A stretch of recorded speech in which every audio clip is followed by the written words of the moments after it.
আসসালামু আলাইকুম সবাইকে। সবাই কেমন আছেন? আজকে আমি আপনাদের সাথে খুব ইউনিক স্টাইলে একটি ফিশ রেসিপি শেয়ার করব। আশা করি সবার রেসিপিটা ভালো লাগবে। আমি যেহেতু খুব ফিশ তেমন খেতে পছন্দ করি না, খেলে বড় বড় মাছগুলো খেতে খুব ইজি ফিল করি। আজকে দ্যাটস ওয়াই আমি নিয়ে নিয়েছি স্যালমন ফিশ।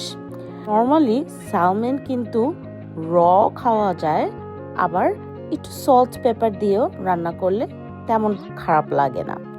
বাট আজকের রেসিপিটা আমি একটু ইউনিকভাবে রান্না করব। স্যালমন ফিশের ফিলেটা যেহেতু একটু বড় ছিল, তাই আমি এটাকে ছোট ছোট পিস করে পোর্শন করে নিয়েছি। অলসো এখানে যেহেতু স্কিন অন ছিল, স্কিনটাকেও ছেড়ে নিচ্ছি। এই প্রসেসটা খুবই সময় নিয়ে করতে হবে, যেহেতু হাত একটু স্টিকি হয়ে যায়, এবং খুবই সাবধানে করতে হবে, যেহেতু মাঝে মাঝে আপনার ছুরিটাও ইউজ করতে লাগতে পারে।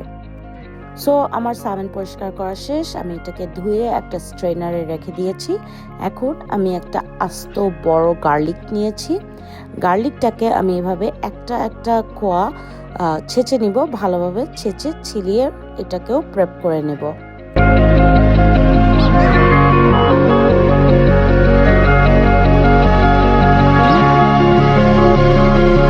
এখন আমি এখানে আবার 10-12টা কাঁচামরিচ নিয়ে নিয়েছি। ঝালটা আপনার নিজের উপরে, আপনি এখানে আরো বেশি কাঁচামরিচ অ্যাড করতে পারেন, তাহলে খুব সুন্দর একটা সেন্ট আসবে। অলসো একটু ঝাল ঝাল হবে। অলসো আমি এখানে দুটো বড় বড় স্প্রিং অনিয়ন্স নিয়ে নিয়েছি। আপনাদের কাছে যদি আরো ছোট সাইজের হয়, আপনারা আরেকটু বেশি অ্যামাউন্টের দিবেন। এটা একটু বেশি পরিমাণে দিলে খুব মজা হয়। এই তো আমার সব প্রেপ ওয়ার্ক শেষ। এখন আমি এখানে 1 টেবিলস্পুন টক দই, 1 টিস্পুন আদা রসুন বাটা, and then secret ingredient half cup kasundi add করে দেব। এন্ড এই কাসুন্দিটাই হচ্ছে সবচেয়ে ইউনিক ব্যাপার এই রেসিপিটাতে, যেটা কিনা স্টার অফ দিস ডিশ। এখন আমি এখানে গার্লিক, কাঁচামরিচ আর ওই পেঁয়াজ পাতাগুলো সব অ্যাড করে দেব। সবগুলো ইনগ্রিডিয়েন্ট আমি এখানে একটা বেকিং ডিশে নিয়েছি, যেহেতু আমি এই ফিশটাকে বেক করব। এখন আমি সব কিছু একসাথে ভালোভাবে মাখিয়ে নিচ্ছি। পেঁয়াজ পাতাগুলোকে ভালোভাবে ভেঙে ভেঙে চটকায়ে আপনি এই মিশ্রণটাতে মিক্স করবেন, কারণ এটা থেকেও একটা পানি বের হবে, যেটাতে ফিশটা কিনা কুক হবে। এখন আমি এখানে 1 টিস্পুন সল্ট, হাফ টিস্পুন মরিচের গুঁড়ো অ্যান্ড অ্যাবাউট 2 টেবিলস্পুন সরিষার তেল অ্যাড করে দিচ্ছি। অ্যাড করে দিয়ে এখন এগুলোকেও ভালোভাবে মিক্স করে নিচ্ছি।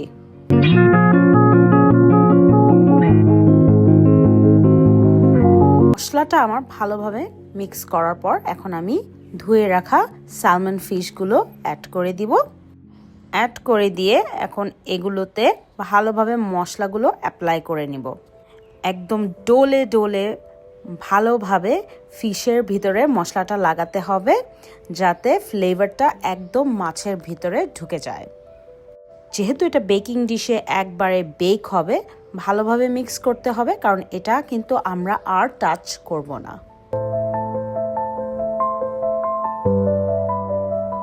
দেখুন final look before I put it in the oven. কি সুন্দর লাগছে, মাশাআল্লাহ। I just can't wait to eat now. So এখন আমরা এটা ওভেনে ঢুকিয়ে দেওয়ার জন্য রেডি হয়ে গিয়েছি। আমি এখন ফার্স্টে এটাকে ভালোভাবে ফয়েল পেপার দিয়ে কভার করে নিব।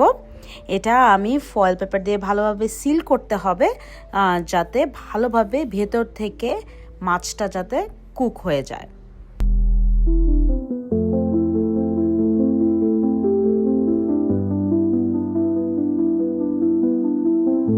সো এখন আমি ডিশটাকে 350 ডিগ্রি ফারেনহাইটে অ্যাবাউট 30 মিনিট ঢেকে কুক করে নিব।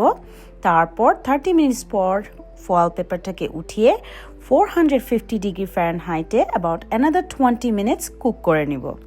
এই তো আমার ডিশ রেডি। আর আপনাদের যাদের ওভেন থাকবে না, তারা কিন্তু এটা ভাপেও রান্না করতে পারবেন। অ্যাবাউট 40 মিনিটসের মতন কুক করলেই হবে। So here is the final look.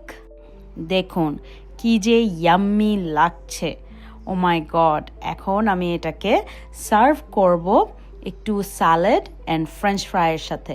আমার কাছে এরকম স্যালাড এবং ফ্রাইজ এর সাথে বেকড ফিশ খেতে খুবই ভালো লাগে।